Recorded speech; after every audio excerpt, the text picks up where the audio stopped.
How would you like to make $750,000 a year running your own cleaning business? On today's episode, you'll find out how to do it.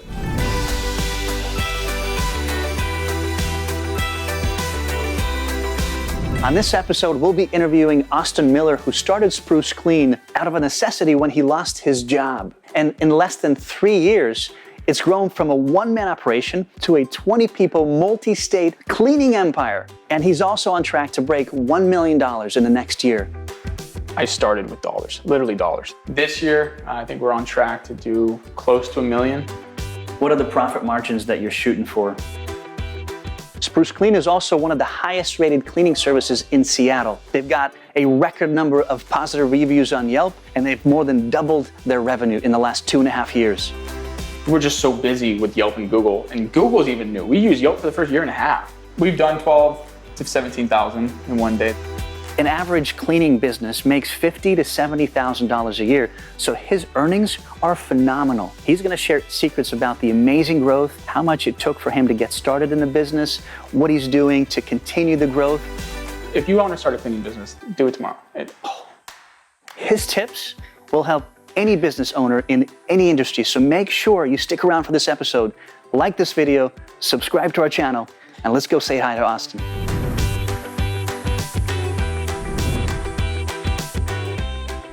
Tell us a little bit about yourself and how you ended up starting a cleaning company. I mean, did you have a cleaning background in the past? None.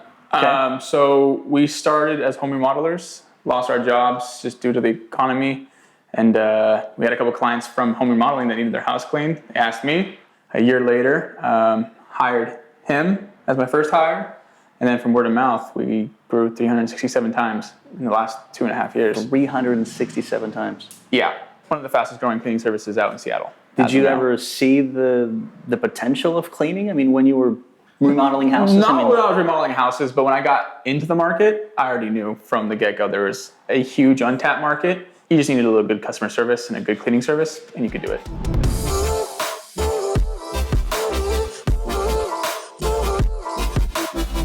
Awesome. Let's talk about your initial budget when you got started 2.5 years ago. What was that like? You know, branching out of renovation into cleaning and break it down for us as far as how it was implemented, how it was broken down. So basically for the last year when I first started was all my own money. Very lean budget. Everything I made went back into the company. I started with dollars, literally dollars. Put a number on it. $10, $15, 20. What do you need to do to get started? I think I had a couple hundred in the bank after I lost my job. Bought cleaning supplies and just decided to go full on with it. And luckily I got customers fairly quickly. So it compounded, 2 to 3 to 4 to where I had enough to pay my monthly bills. And then it compounded to where I could hire another person. We got really lucky. So this business sounds like an easy business to get into. I mean, a couple cleaning supplies, a couple rags. Yeah. Paper towels. As long as you're motivated. So if you are motivated and you have good customer service and good quality work, it's pretty easy to build.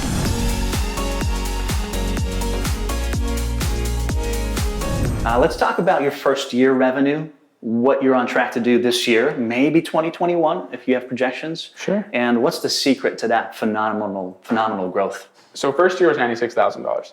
This year, I think we're on track to do close to $1 million, like shy of $1 million, like $900-something thousand. But 2021 will be well over $1 million. It'll be close to like 1.5, 1.6. From 100,000 to $1 million, when the average cleaning company makes 50 to 70 grand a year, what's the secret here? Scaling.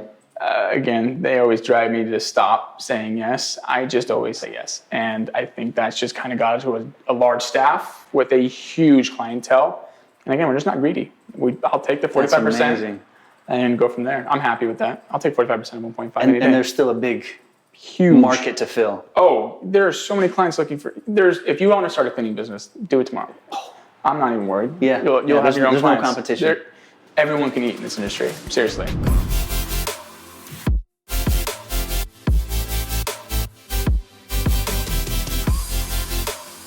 How many clients currently do you guys serve?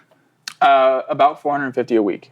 450 a week, okay. Yeah. Are those repeat customers or what's the percentage? Some are. I think 30% are reoccurring, 30 to 40% are reoccurring, and then the rest are all new customers. And where are they coming in from? A lot of, we're number 6 on Google, so we pop up fairly quick on that. a ton from Yelp. We are number 1 on Yelp. And I think the other one would just be word of mouth and just Google searching us. A lot of our stuff comes from those 2 streams, not much else. What is it about Yelp? Because we're talking to different companies and we're hearing that over and over, at least for the Seattle market. Have you been investing in Yelp for quite a while? Since the beginning. And we do have a secret recipe for how we present ourselves on Ooh, secret recipe. Yelp. You Yes. guys, let's try to get that out of Austin. They have a formula. And we figured out if you always go for 5-star reviews, they're going to stick here and there, but they have a shadow formula where they won't stick. I think a lot of business owners have seen that where it's extremely frustrating. To get around that, you're going to want to ask your clients for 3-star reviews. Make sure they're positive 3-star reviews, but nonetheless ask for a 3-star. It breaks the formula. As soon as that hits, those hidden 5-star reviews will start showing up again. I think we jumped almost 20 reviews like that were hidden back to our board because we got those 3-star reviews. With their formula, they just want to validate that these are actual reviews and not people just spamming you guys with 5-star reviews.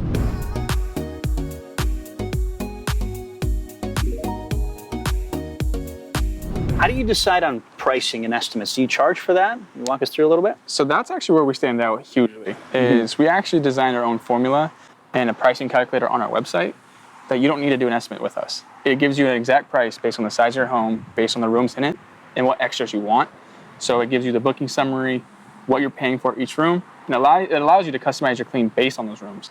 So it's not just a one shop, okay, it's $300 for this. No, you pick what you want cleaned and the price for that room. So it takes out us having to do an estimate. Again, lean, I don't want to do that. You just do it on the website.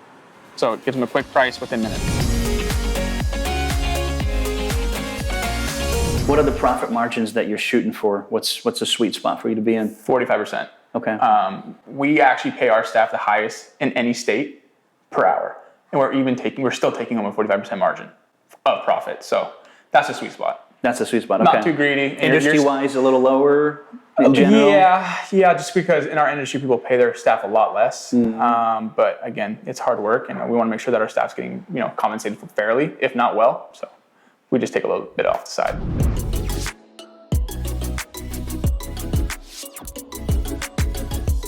What's been the most successful approach to marketing, and how are you acquiring new customers today? Yelp ads. As much as Yelp can suck, it's a vital tool to have in any business.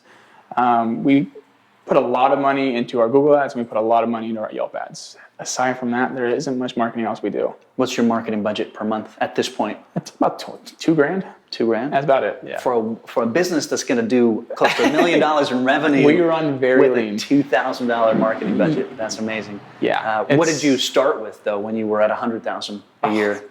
Did you spend anything or a little bit? I think we spent like $350. Okay. Because it was like $15 a day on Yelp, which equated to about $300 to $450 a month, and that was pushing it. Like we didn't have the money for that, but we did anyway. So Google, Yelp, not much. I don't hear much Facebook or Instagram. They're not vital for service industry. Yeah, you don't need them, and we just never needed them to a point to be like, okay, let's do this too. We were just so busy with Yelp and Google's even new. We used Yelp for the first year and a half. You really just need Yelp. Yeah, just figure out which platforms are going to give you the best return on your money.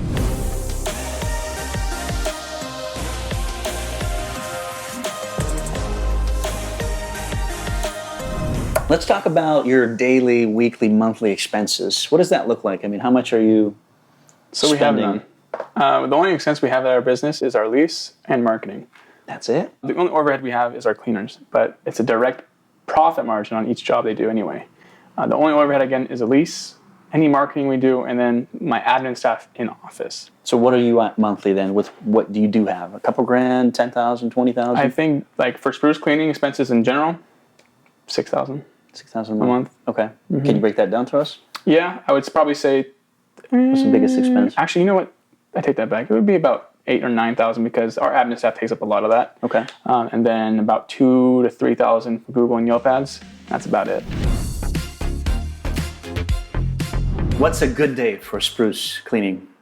As far as dollar-wise, is that something we can share with us? Sure. A good day would be, we've done 12 to 17,000 in one day. I'm gonna have a drink after that. But we're pretty steady Celebrate. every day now. Even, I hate to say it, we're doing better than we ever had during COVID. So we're just seeing a projection after this to be even greater. So you're spending $2,000 on marketing now. I'm curious if you increase that number to $10,000, what would that do to your business? Probably 800 clients a week, easily. Yeah. That'd be quite a chaotic week. We would never be ready for that. It's crazy how the dollar value per lead actually works. It just gets your business in so many more people's eyes that if we almost 4 times our budget, it would be 4 times the business easily. I would probably say over 1,000 bookings a week. Wow. We just don't have the manpower, unfortunately. As much as I would love to be like, but that's awesome because you have that lever that you can sort of. And that's exactly what it is. It's a faucet. Right. Turn it on and off whenever we need it. So if we have a slow month, on. If we don't, off. It's that easy.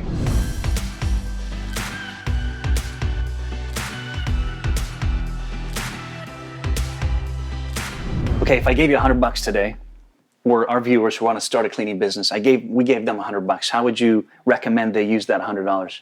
Well, you're not gonna be able to buy a vacuum for $100, unfortunately. So you're gonna up the budget a little bit. Yeah, then. let's do $200. You have $200. I would definitely get a vacuum, Shark brand, versatile on any surface. Microfiber towels. Don't use paper towels, and go eco-friendly. A lot of products, people are super like conscious of eco-friendly products nowadays. That if you use harsh chemicals, 1, they may be allergic, or 2, they just don't want that in their home anymore. So keep it that eco-friendly, environmentally friendly, and you'll be good to go. I hope you guys enjoyed this first episode of us interviewing Austin Miller. What an incredible journey. I hope you guys enjoyed it and took away a lot of things. Make sure you check out episode 2. The link is in the description below, or just hit the thumbnail here. And please, if you haven't already subscribed, hit that subscribe button, like this video, and come back for more amazing content from UpFlip.